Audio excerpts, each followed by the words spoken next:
Welcome back, everybody. Today we have the unique opportunity to look at the world of large loss claims from a completely different perspective. We often address the issues of the viewpoint of the claimant dealing with their insurance company, but in this series we're going to examine the claims paying process from the insurance company point of view.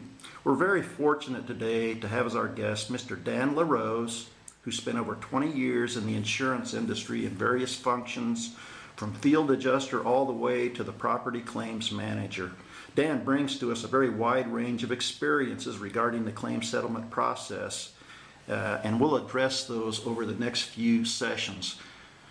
Thanks for joining us today, Dan. Appreciate you being here and getting a few comments from you on this very important process of the claim settlement process.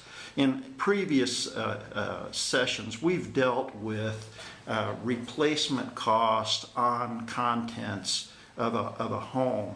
I'd like to jump in with the question and ask you from a company perspective, how does the company handle replacement costs? We hear all kinds of terms like depreciation, replacement cost, holdback. What's all this mean to the insured when they're filing a claim?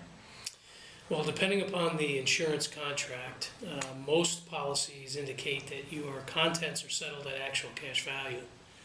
Now, what that means is that you would take the current replacement cost, apply depreciation, and that's what the insured is entitled to. If they have a replacement cost endorsement on their policy, then yes, they are entitled to the replacement cost for that item. But initially, most policies will indicate that up front, they will pay actual cash value, which is the depreciated amount, until the item is actually repaired or replaced. So it's up to the insured to identify what the item is, its age, make and model, that sort of thing, and submit that inventory to the insurance company. Let me ask you a question, Dan. How does an insured know? I mean, how do you know what depreciation is? Let's say you got a 60-inch widescreen TV that you bought 3 years ago. How do you, for $1,800? How do you know?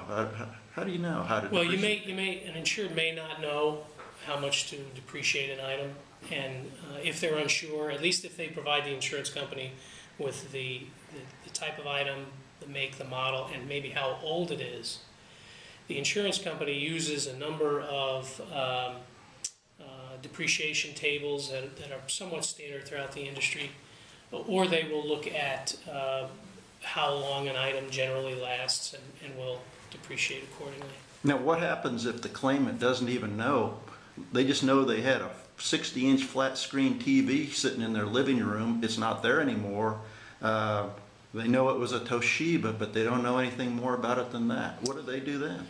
Well, generally, once the insured submits the inventory sheet or form into the insurance company, if there isn't enough description, the claim handler will most likely get on the phone, call the owner of the property, the insured, and start asking questions about that big screen TV that might help us determine, we may not be able to accurately determine the make and model, but based on the features of that TV, which an insured should generally be able to explain, we could kind of get an idea as to what the price range would be.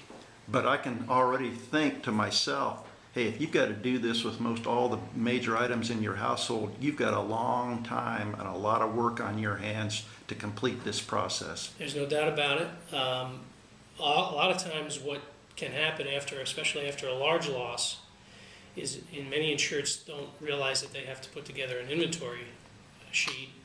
And the other thing I would recommend is before the cleanup crew comes in and starts hauling stuff away, if they don't already have a list put together, start making a list of all the items that you know are damaged, so that it's not an out of sight, out of mind situation. In other words, once the items are removed from the home, we sometimes tend to forget.